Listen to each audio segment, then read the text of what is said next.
हज़रत सुफियान सौरी की बात मैं बताता हूँ, दिल दहल जाता है कभी मैं ये पढ़ता हूँ। उनके मुरीदीन के साथ वो आए थे, बड़े ताबई हैं मियाँ, छोटे मोटे हाजी नहीं। सुफियान सौरी बहुत बड़े मुहद्दिस हैं। लोग उनके अतराफ़ थे, किसी की कोनी लग गई आपको तवाफ़ के दौरान, तो मुरीद लोग जो पीरों को लेके भी वहाँ चल रहे होते हैं घेरे में ले करके, वो किसी को तो अंदर आने ही नहीं देते।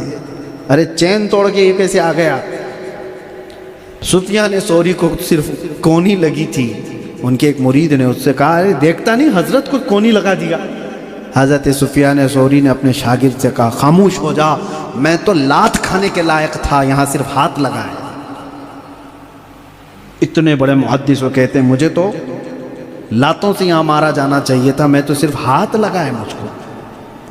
अगर बंदा वहाँ ये सोच करके जाए कि यहाँ मौजूद सारे लोगों में सबसे बड़ा गुनहगार मैं हूँ, तो फिर उसको किसी मुसीबत पे गुस्सा नहीं आएगा।